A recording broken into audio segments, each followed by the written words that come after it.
ನಮಸ್ಕಾರ ವೀಕ್ಷಕರೇ. ಜಿ ಕನ್ನಡದ ಜನಪ್ರಿಯ ಧಾರಾವಾಹಿ ಕರ್ಣ ಈಗ ಅನಿರೀಕ್ಷಿತ ತಿರುವುಗಳ ಮೂಲಕ ಸಾಗ್ತಾ ಇದೆ. ಕಿರಣ್ ರಾಜ್ ನಟನೆಯ ಈ ಸೀರಿಯಲ್ನಲ್ಲಿ ಇವತ್ತು ಏನೆಲ್ಲ ಆಯಿತು, ಕರ್ಣನ ಮುಂದಿನ ನಡೆ ಏನು ಎಂಬ ಸಂಪೂರ್ಣ ಮಾಹಿತಿಯನ್ನ ಇಂದಿನ ನಮ್ಮ ಈ ವಿಡಿಯೋದಲ್ಲಿದೆ. ಸ್ಕಿಪ್ ಮಾಡದೆ ಕೊನೆವರೆಗೂ ನೋಡಿ ಸ್ನೇಹಿತರೆ. ನಿತ್ಯ ಮತ್ತು ಕರ್ಣನ ನಡುವಿನ ಭಾವನಾತ್ಮಕ ಮಾತುಕತೆ. ನಿತ್ಯ ತನ್ನ ರೂಮಿನಲ್ಲಿ ಬ್ಯಾಗ್ ಪ್ಯಾಕ್ ಮಾಡುತ್ತಾ ಕುಳಿತಿರುವಾಗ ಕರ್ಣ ಅಲ್ಲಿಗೆ ಬರ್ತಾರೆ. ನಿತ್ಯ, ಈ ಮಳೆಯಲ್ಲಿ ಎಲ್ಲಿಗೆ ಹೋಗ್ತಿದೀಯಾ, ನಿನ್ನ ಪರಿಸ್ಥಿತಿ ನಿನಗೆ ಗೊತ್ತಿಲ್ವಾ ಅಂತ ಕರ್ಣ ನಿತ್ಯಗೆ ಪ್ರಶ್ನೆ ಮಾಡ್ತಾರೆ. ಆಗ ನಿತ್ಯ, ನನ್ನ ಪರಿಸ್ಥಿತಿ ನನಗಿಂತ ಚೆನ್ನಾಗಿ ಬೇರೆ ಯಾರಿಗೂ ಗೊತ್ತಿಲ್ಲ ಕರ್ಣ ಅಂತ ನಿತ್ಯ ಕರ್ಣ ಹೇಳಿದಾಗ, ಈ ಮನೆಯಲ್ಲಿ ಎಲ್ಲರೂ ನನ್ನನ್ನು ಪ್ರೀತಿಯಿಂದ ನೋಡ್ಕೊಳ್ತಿದ್ದಾರೆ, ಆದರೆ ಆ ಪ್ರೀತಿಗೆ ಅಡಿಪಾಯ ಸುಳ್ಳು ಅನ್ನೋದು ನನಗ ದಿನನಿತ್ಯ ಚುಸ್ತಾ ಇದೆ ಕರ್ಣ ಅಂತ ನಿತ್ಯ ಹೇಳಿದಾಗ, ತೇಜಸ್ ಮಾಡಿರೋ ಪಾಪಕ್ಕೆ ನಾನು ಇಲ್ಲಿ ಶಿಕ್ಷೆ ಅನುಭವಿಸೋಕೆ ಆಗ್ತಾ ಇಲ್ಲ ಕರ್ಣ ಅಂತ ನಿತ್ಯ ಹೇಳ್ತಾಳೆ. ಇದು ಶಿಕ್ಷೆ ಅಲ್ಲ ನಿತ್ಯ, ನಿನ್ನ ಹೊಟ್ಟೆಲಿರೋ ಮಗುವಿಗೆ ಒಂದು ಹೆಸರು ಬೇಕು, ಅದಕ್ಕಾಗಿಯೇ ನಾನು ಈ ನಾಟಕವನ್ನ ಆಡ್ತಿರೋದು, ದಯವಿಟ್ಟು ನೀನು ಸುಮ್ಮನಿರುವಂತ ಕರ್ಣ ನಿತ್ಯಗೆ ಹೇಳ್ತಾನೆ. ಆಗ ನಿತ್ಯ, ಹೆಸರು ಕೊಡೋಕೆ ನೀನ್ಯಾರು ಕರ್ಣ ಅಂತ ಹೊಳೆ ಕರ್ಣಗೆ ಪ್ರಶ್ನೆ ಮಾಡಿದಾಗ, ನಿನ್ನ ಜೀವನದಲ್ಲಿ ನಿಧಿ ಇದ್ದಾಳೆ, ನನ್ನ ಮಗುವಿಗೆ ನಿನ್ನ ಹೆಸರಿಟ್ಟು ನಿನ್ನ ಜೀವನ ಹಾಳು ಮಾಡೋಕೆ ನನಗೆ ಇಷ್ಟ ಇಲ್ಲ ಕರ್ಣ ಅಂತ ಹೇಳ್ತಾಳೆ. ನಾನು ಸ್ವತಂತ್ರವಾಗಿ ಬದುಕೋಕೆ ನಿರ್ಧಾರ ಮಾಡಿದ್ದೀನಿ ಅಂತ ಹೇಳ್ತಾಳೆ. ಹಜಾರದಲ್ಲಿ ಮನೆಯವರ ಸಂಭ್ರಮ ಮತ್ತು ತೇಜಸ್ ಎಂಟ್ರಿ. ತಾಯಿ ಸಾವಿತ್ರಮ್ಮ ಮತ್ತು ಮನೆಯವರೆಲ್ಲರೂ ಮಗುವಿನ ಆಗಮನದ ಬಗ್ಗೆ ಮಾತನಾಡ್ತಿರ್ತಾರೆ.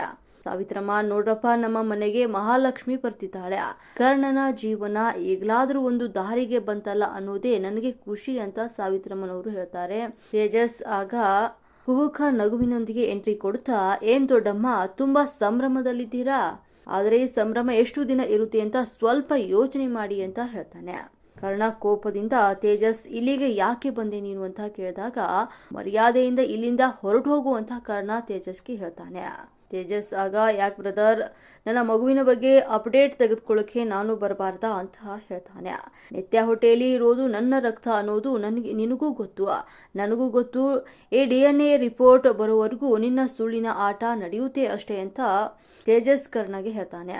ನಿಧಿ ಮತ್ತು ಕರ್ಣನ ಫೋನ್ ಸಂಭಾಷಣೆ ಇಲ್ಲಿ ಕಾಣಬಹುದು. ಕರ್ಣ ಒಂಟಿಯಾಗಿ ನಿಂತು ನಿಧಿಯ ಫೋಟೋ ನೋಡ್ತಿದ್ದಾನೆ. ಆಗ ನಿಧಿ ಫೋನ್ ಮಾಡ್ಯ, ನಿಧಿ ಮತ್ತು ಕರ್ಣ, ಇವತ್ತು ನಿನ್ನ ಮುಖದಲ್ಲಿ ಖುಷಿ ಇರಬೇಕಿತ್ತು ಅಲ್ವಾ ಅಂತ ಕೇಳಿದಾಗ, ಆದರೆ ನಿನ್ನ ಮೌನ ನನಗೆ ಎಲ್ಲವನ್ನ ಹೇಳ್ತಿದೆ, ನೀನು ನಿತ್ಯಾಳನ್ನ ಕಾಪಾಡೋಕೆ ಹೋಗಿ ನಿನ್ನನ್ನೇ ನೀನು ಮರ್ತಿದೀಯ ಅಂತ ಹೇಳಿದಾಗ, ಆಗ ಕರ್ಣ, ನಿಧಿ, ನನ್ನನ್ನು ಕ್ಷಮಿಸು ಬಿಡು ಅಂತ ಹೇಳ್ತಾನೆ. ನಿನಗೆ ಕೊಟ್ಟ ಮಾತನ್ನ ಉಳಿಸಿಕೊಳ್ಳೋಕೆ ಆಗ್ತಿಲ್ಲ, ಸತ್ಯ ಗೊತ್ತಿದ್ದು ನಾನು ಸುಳ್ಳಿನ ಜೊತೆ ಬದುಕಬೇಕಾಗಿದೆ ಅಂತ ನಿಧಿಗೆ ಕರ್ಣ ಈ ಮಾತನ್ನ ಹೇಳ್ತಾನೆ. ನಿಧಿ ಆಗ, ಬೇಜಾರು ಮಾಡ್ಕೋಬೇಡ ಕರ್ಣ, ಕಾಲ ಎಲ್ಲವನ್ನ ನಿರ್ಧಾರ ಮಾಡುತ್ತೆ ಅಂತ ಹೇಳ್ತಾಳೆ. ಆದ್ರೆ ನಿತ್ಯಾಗೆ ಮೋಸ ಆಗ್ಬಾರ್ದು, ಅದು ನನಗೂ ಬೇಕಾಗಿರೋದು ಅಂತ ಹೇಳಿದಾಗ, ನಿತ್ಯಾಳ ಒಂದು ಅನಿರೀಕ್ಷಿತ ನಿರ್ಧಾರ ಇಲ್ಲಿದೆ ನೋಡಿ ಸ್ನೇಹಿತರೆ. ಎಲ್ಲರ ಮುಂದೆ ಬರುವಂತಹ ನಿತ್ಯಾಳ ಒಂದು ಬಾಂಬ್ ಅನ್ನ ಸಿಡಿಸ್ತಾಳೆ. ನಿತ್ಯ, ಸಾವಿತ್ರಮ್ಮ ಕ್ಷಮಿಸಿ, ನಾನು ಈ ಒಂದು ಮನೆಯಿಂದ ಹೋಗ್ತಾ ಇದ್ದೀನಿ, ಈ ಮಗುವಿಗೆ ತಂದೆ ಯಾರು ಅನ್ನೋದು ಗೊಂದಲ ಯಾರಿಗೂ ಬೇಡ, ತೇಜಸ್ ಆಡ್ತಿರೋ ಆಟಕ್ಕೆ ನಾನು ಬಲಿಯಾಗಲ್ಲ, ನನ್ನ ಮಗುವನ್ನ ನಾನು ಒಬ್ಬಳೇ ಸಾಕೊಳ್ತೀನಿ ಅಂತ ಹೇಳಿದಾಗ ಆಗ ಕರ್ಣ, ನಿತ್ಯ ಹುಚ್ಚಾಟ ಮಾಡಬೇಡ ನಿತ್ಯ, ಇದು ಹುಚ್ಚಾಟ ಅಲ್ಲ ಕರ್ಣ, ಇದು ನನ್ನ ಸ್ವಾಭಿಮಾನ ಅಂತ ಹೇಳ್ತಾಳೆ.